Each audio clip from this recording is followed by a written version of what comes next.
Okay, so I have a few things that I scooped here from the creek behind me. The first one is a Mayfly Lava. So mayflies are little insects. The lava is aquatic, lives in the water, and actually has gills. So let's see if you can see the gills on the side of the abdomen of the mayfly. Whoops.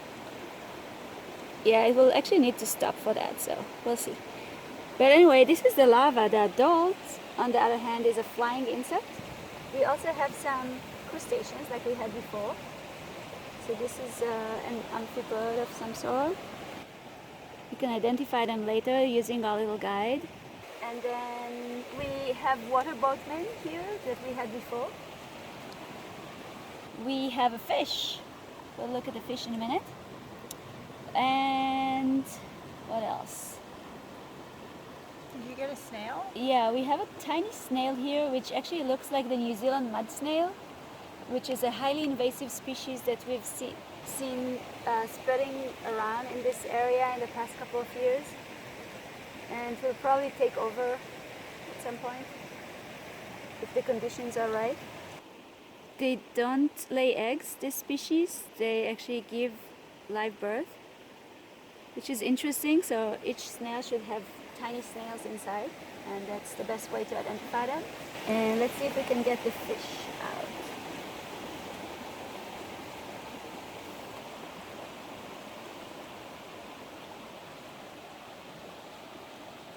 Pretty good size, judging Yeah, it's from a your nice sized spoon. fish. I'm not sure if it will fit my spoon. Yeah, so just trying to get quick photos for ID, and then we can put them back.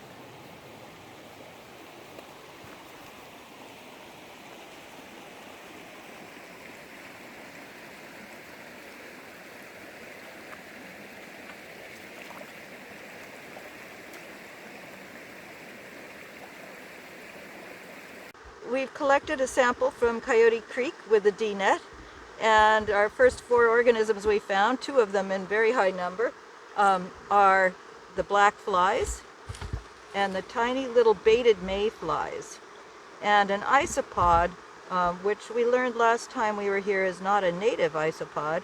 We'll get a close-up on him. It's related to the pill bugs. And I'm curious if these creatures, he's rolling up like the pill bugs do, if they're coming in with the water from San Luis Reservoir, because the flow here is augmented significantly with water from the delta that's pumped up to San Luis Reservoir. The black flies are really fun. They're like little bowling pins, I think of them as. They've got a rounded end that they stick to the rock with.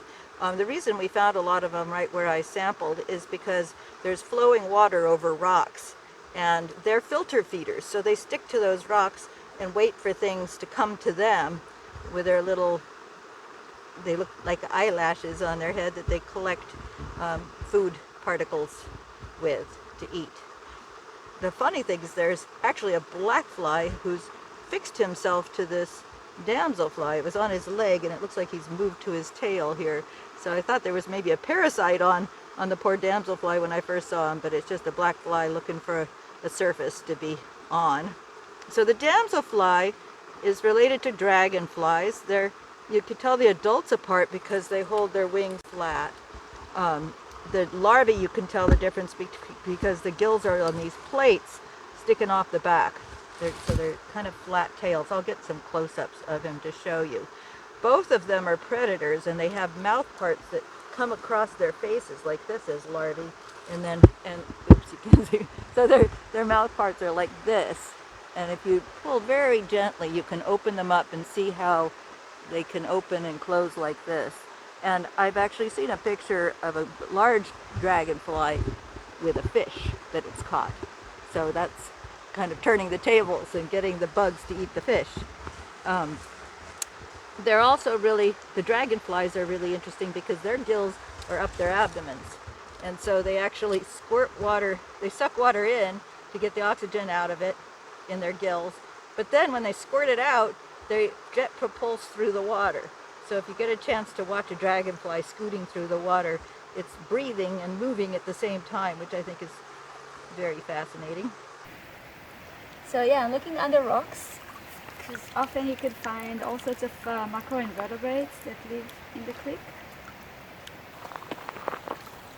Oh, finally found something.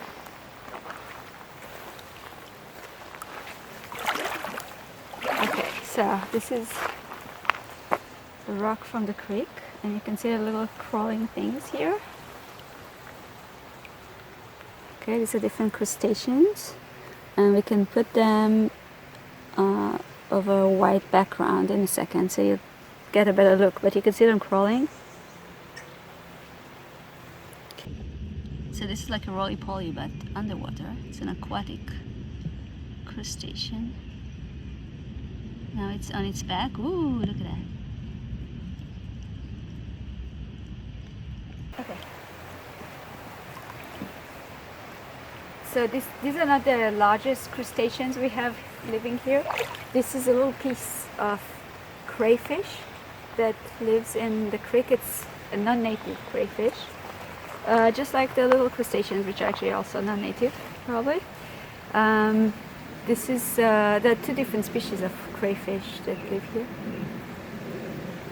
and they get much bigger than this. This is just a claw, but the crayfish itself is probably this big, and they can get even slightly larger. So it's a pretty large animal, and you see, even though it's a non-native, some of the native species would eat it. You could see kingfisher, the awesome birds, eating these. And then some of the mammals that live by the creek would eat them as well. So you can find them in the scat. They're so red and obvious. Something we always find in all our creeks and ponds and everywhere you could find water is this non-native clam. If you get closer, you actually see them everywhere. This is called the Asian clam, and it's well spread in the entire bay area, at least the South Bay. But it's very common. They get a bit larger than this. They have two parts connected. When the creek dried out this summer, you could see thousands of them lining the creek bed. They couldn't survive without water. This area probably still has some live ones, as I think it was running the whole time, but if you go downstream from here where the creek is dry, you'll still see lots of dead ones. I'm going to take some photos with my underwater camera because some of these creatures are not that easy to catch, and also it might be interesting to see what they look like in their natural environment on my spoon. Or we could do both. So I'll take my little camera into the water, and I can see tiny moving dots here, and these are water boatmen. It's a true bug that is adapted to living in freshwater habitat like this creek. This is a water boatman. It's a true bug. This is, I think, the adult, but both the adult and the nymph, the young ones, live underwater, but the adults also has wings, so they can fly. If the little pond where they live dries out, they can always go somewhere else to lay their eggs. Busy little buddy. Yeah, they're not the easiest to photograph because they're too busy. So the baited mayfly is one of the more tolerant of the intolerant order of insects, the Ephemeroptera. So when we want to figure out what the quality of water is in a creek, sometimes we can do a bioassessment where we look for 3 orders of insects: the Ephemeroptera, the mayflies, Plecoptera, the stoneflies, and Trichoptera, the caddisflies. So the mayflies are fairly pollution intolerant, but these guys, the baited mayflies, are the most tolerant of that intolerant group. So you find them in water that's still not that great quality. I think it's because they're very mobile and they can find a better spot if there's a place with low dissolved oxygen. But we'll get a close-up on them because they're very tiny ones. A little tiny springtail has hopped into our water, and I can't get him out, but we'll also get a little picture of him. That's a soil organism that hopped in out of the dirt. So between the critters we found here, I'd say the water quality here is probably not stellar. It's getting colder and more oxygenated, so it's supporting the mayflies, but they're all fairly pollution tolerant organisms.